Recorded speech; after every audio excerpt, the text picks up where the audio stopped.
Takeru Kamishiro was an average salaryman in modern-day Japan, living a soulless life where he had the same routine every single day while always yearning for more. Every morning, he woke up and took a bus to the office, worked till late in the evening before returning back to his dingy apartment where he would spend the rest of the time watching television. He always wanted more out of his life, and his wishes finally come true. When one night, he wakes up to find himself in a white void with nothing to see. His eyes soon focus and he finds out that he is sitting in front of a white-haired who claims that he is God himself. Shiro isn't a 13-year-old girl though, so he sits there unimpressed, asking where exactly he is. The god reveals that Shiro had died and is currently in a limbo where his soul is about to disappear forever. But God is willing to give him an option. God reveals that he can send him down to a different fantasy world called Animedesu if he wants, where he can relive his life as anyone he wants. This immediately grabs Shiro's attention, who felt like this was a dream come true. The god immediately takes out a clipboard and starts writing down the special skills that he would integrate within Shiro. And soon the time runs out and Shiro is sent to the fantasy world of Animedesu. When Shiro wakes up again, he finds himself in the middle of a forest and is overjoyed at the prospect of getting a second chance at life. He immediately gets up and starts exploring the world and soon finds his way out of the forest where he spots a small village at a distance. He immediately wants to check out what cool things he could find there, but decides that if he shows up without any money, people will think he is shady and won't even give him anything to eat. Suddenly, he remembers God telling him that he will have boosted scouting skills, which he could use to find expensive items and ingredients to sell it for a good sum. He stands up confidently with a stick in his hands and shouts to activate the magic, only to realize that nothing happened. This scares him as he wonders whether the god just scammed him. But soon he figures out that he was simply not using the correct word for it. When he uses the word search, the scouting magic activates, immediately showing him the locations of every single collectible item in the forest. He realizes that this ability is really handy and then tries to use another one of his abilities, which lets him gain more information about that particular item. He tries a combination of words when finally the word scan helps him activate his abilities and he manages to get more information about the type of things he could gather.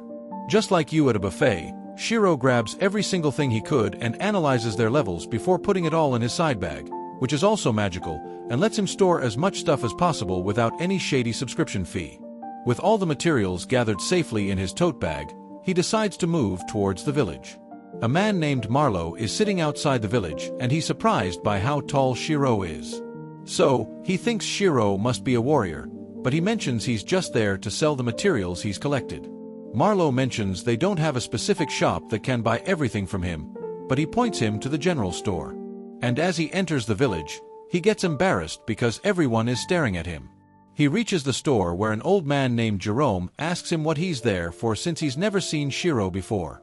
He shows Jerome the poop he found, which amazes him and he offers 5 silver coins for it, but Shiro has no idea what it's worth.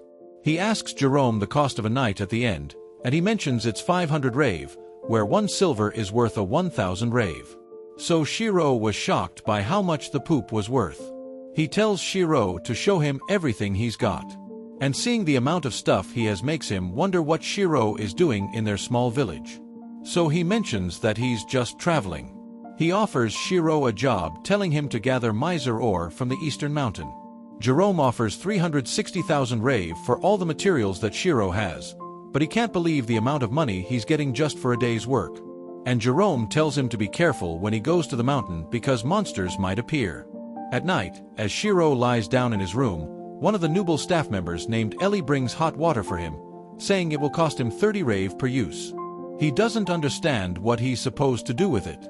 So, she tells him to wash his body, but he asks her if there's anywhere he can take a bath, and she reveals that only nobles have such facilities, which surprises him. She notes that a few mages can clean their bodies with magic. But even though they don't have any such people, he gets excited and pays her the money. After she leaves, he cleans his body using magic. And even though he's amazed by how convenient it is, he still feels unsatisfied since he prefers taking a bath.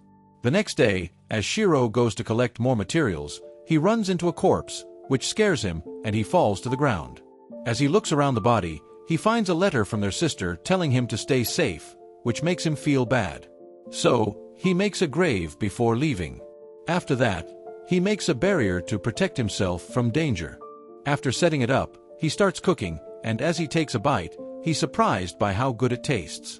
Shiro goes to the Forest of White Trees, also known as the Forest of the Ancient Dragon, where monsters can attack him at any moment. He lights up the forest with his magic, and he scans his surroundings, but he doesn't see any Mizuroris. He's confused because there aren't any monsters or living things there, which makes him wonder if it's because he smells bad, but he doesn't care as long as he can do his job without any trouble. He runs out of the forest and falls down a cliff. But he manages to chant a command that makes him fly and allows him to land safely on the ground. He sees there are a lot of ores around him, but he still doesn't manage to find a single Mizuror. He notices an ore reading, but he feels the ground shaking from an earthquake, so he knows he needs to get the job done quickly. He shoots a fireball at a rock and blows it up, and he's glad to finally have found the Mizur, but he decides to keep going in. He ends up finding a lake, and as he scans the water, he's shocked to see it's SS ranked. He realizes it's because the water has been imbued with the ancient dragon's mana, which means it must have lived there a long time ago. But the dragon Voldias suddenly wakes up and emerges out of the water. Shiro apologizes for trespassing in its home, and it's surprised that he can withstand its pressure. He introduces himself, which surprises Voldias that Shiro is a human because he can sense an overwhelming magic power from him. He notes that Shiro's power is just as strong as his own. So he asks for his help in reviving his child, and Voldias offers to give him Mizuror for his help. Shiro wonders where the egg is, and as he brings it out of the water, he's surprised by how big it is. He has no idea what to do with it. So Voldias tells him to pour his magic into it, and he thinks he should heat it up since it's an egg, but it starts sucking all of his magical energy while Voldias just stands by and laughs. As Shiro passes out, he sees a boy who notes that a normal person usually would run away after seeing a dragon. But Shiro is already changing the laws. He mentions he's been tinkering with the world for hundreds of thousands of years, and he's annoyed by how quickly Shiro has made a change. So, he decides to thin out the blessings he received. As Shiro wakes up, he sees the egg has hatched, and a little dragon jumps towards him.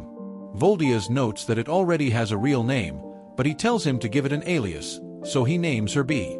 Voldias tells her to roam the world as much as she likes, and Shiro wonders how Voldias can trust his child to someone he just met. But he notes that it's because Shiro is stronger than him. As Voldias goes back into the water, he hits Shiro's bag with magic. But before they go out to the world, he cleans Bee since she smells. This is the end of A Gatherer's Adventure in Isekai Episode 1. Thank you so much for staying on this channel and watching our videos. Don't forget to like this video and subscribe to our channel so we can keep you updated with our latest content. See you in the next video.